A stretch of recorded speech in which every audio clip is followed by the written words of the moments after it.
저는 도시화경제 송승현 대표입니다.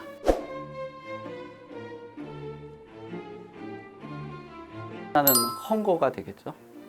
아까 말씀하신 재건축 재개발이 시장이 바뀌고 나서 굉장히 좀 화랑 시장으로 되고 있는 것들을 볼 수 있고, 또 하나는 실수요자라는 카테고리가 굉장히 중요한 점으로 될 것 같습니다. 공공에서 나오는 물량들을 대비한 실수요자들, 또 이 실수요자들이 계속적으로 대기하면서 전세 가격에 대한 불안정도 볼 수 있고요.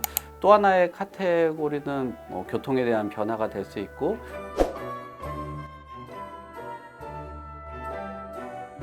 정비 사업을 활성화한다든지 민간에 대한 부분을 확대를 하겠다라는 공약이 발표가 됐기 때문에 공급에 대한 시그널들은 확실히 전달이 됐다라고 볼 수가 있을 것 같아요. 지금 오세훈 시장이 발표한 재건축 활성화도 사실 최근에 토지거래 허가구역으로 지정은 하긴 했지만, 그 신호나 시그널 자체가 규제라기보다는 호재에 가깝기 때문에 이런 현상들이 굉장히 많이 움직이고 있고요. 토지거래 허가가 호재로 작용을 하면서 사실 그 지역뿐만 아니라 주택시장에서는 자본이 어떤 특정 지역이나 규제 지역으로 지정이 되지 않은 재건축 단지라든지 아니면 좀 노후된 주택들의 굉장히 가격의 흐름이 변동폭이 좀 심해진 것 같고요. 재보궐 이후로도 기존에 있었던 그 큰 변화하고는 좀 결은 다르긴 해도 결국은 돈에 대한 유동성들이 결국 자산 시장으로 흘러가고 있는 현상들은 계속 꾸준하게 나타나고 있는 것 같습니다. 네. 물론 토지거래 허가 구역이라는 규제가 굉장히 강도가 높은 규제긴 한데, 그 규제를 뚫지 못할 만큼의 자본이 시장에 없느냐라고 고민을 해본다면은 그 자본을 뚫을 수 있는 자산가들이 굉장히 많이 있고요. 지역 같은 경우는 사실 단순히 투자 자본만 들어가는 게 아니라 실거주 수요들도 굉장히 만족을 하는 그런 입지고 위치이기 때문에, 그리고 실제로도 토지거래 허가 구역의 규제에 걸린 것도 단속 대상이 한 4건 정도밖에 되진 않아요. 결국은 실거주가 가능한 상황이기 때문에 그곳의 가격이 빠질 거라고 기대하는 것은 오판이 될 수가 있고요. 이 규제에 대해서도 장기적으로 검토를 해봐야 되고, 증여는 늘 수밖에 없는 환경이에요. 똘똘한 한 채라는 키워드도 있긴 하지만, 사실 주택 공급이 원활하지 않기 때문에 매각을 하고 새롭게 취득하기가 굉장히 어렵거든요. 또 거래세 비중이 상당 부분 높기 때문에 매각 후 재취득도 어렵고, 또 양도했을 때 양도에 대한 차익 같은 경우도 상당히 기대하기가 굉장히 어렵죠. 또 보궐선거를 통해서 향후에 주택이 재건축이 된다라는 기대감도 일정하게 시장에서 작용을 하고 있기 때문에, 그런 기대감이 있는 상품을 약간의 절세를 위해서 매각을 한다라는 것은 결국 미래 가치를 포기를 하게 되는 거거든요.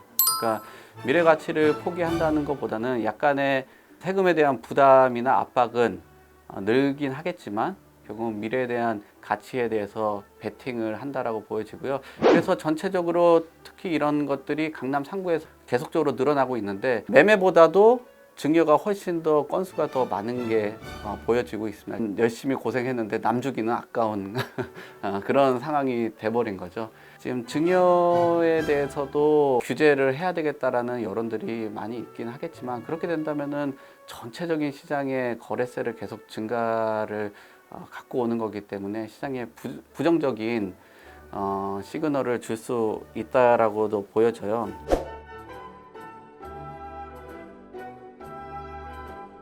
대출 규제 완화는 좀 필요하다고 보여집니다. 전 개인적으로는 무주택자뿐만 아니라 1주택자에게도 대출 규제 완화가 필요하다고 보는 입장이거든요. 왜냐하면 1주택자가 주거 이동을 해줘야 또 무주택자가 1주택자가 거주하던 그 공간으로 이동을 할 수 있는 상황이 돼버리니까, 사실 이런 것들이 조금 더 완성이 되려면은 거래세까지도 같이 패키지 형태로 묶여줘야지 가능하겠지만, 대출 규제 완화가 일시적으로 너무 많이 풀게 된다라면 시중에 유동자금이 굉장히 많고, 또 이른바 영끌이라는 것을 활용을 해서 주택을 매입할 수 있기 때문에 지금 당장 그 퍼센트를 순식간에 많이 올리는 거는 조금 무리감이 있긴 하지만 점진적으로 시장의 환경을 보면서 풀어주는 것은 맞다라고 보여져요.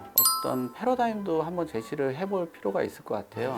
보통 생애 이사를 한 3번 정도 간다라고 하더라고요. 그러면은 뭐 생애 주기에 맞춰서 한 3번 정도의 바우처를 제공을 해서 이사를 3번 뭐 10% 정도를 조금 더 활용할 수 있는 그런 제도들을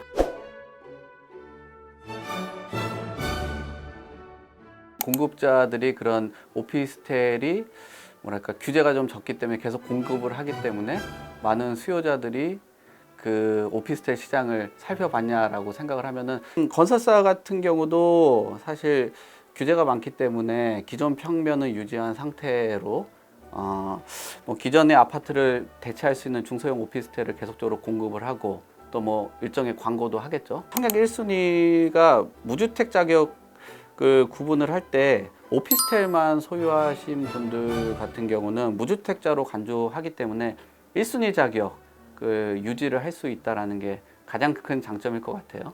뭐 조정 대상 지역이나 투기 과열 지구에서는 오피스텔만 보유한 경우에는 추가 주택의 주택 구입으로 취급을 받지 않아서 대출을 활용할 수 있다라는 점, 이게 큰 장점이 되기 때문에 결국은 대출을 활용할 수 있는 점과 또 청약 자격을 유지할 수 있다라는 게, 또 거기에 건설사들이 그런 아파트에 대체될 수 있는 상품들을 공급을 하고 있기 때문에 이게 잘 맞아떨어졌기 때문에 관심을 갖지. 다만 유의할 점들이 있는데 다주택자가 돼서 양도세 중과할 때 실제 거주를 하는 오피스텔 같은 경우는 주택수로 간주가 된다는 것을 참고를 하셔야 되고, 또 주거용 오피스텔을 취득한 상태에서 조정 대상 지역 안에 추가로 주택을 취득할 경우에는 중과세가 적용된다라는 점을 좀 생각을 하셔야 될 것 같아요. 100실 이상 되는 오피스텔 같은 경우는 투기과열지구나 조정대상 지역에 공급되는 경우에는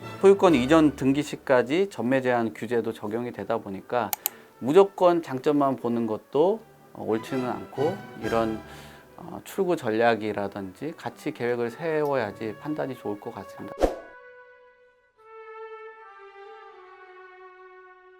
정말 뭐 그쪽 지역, 해당 지역 사람들은 속된 말로 뚜껑 열리죠.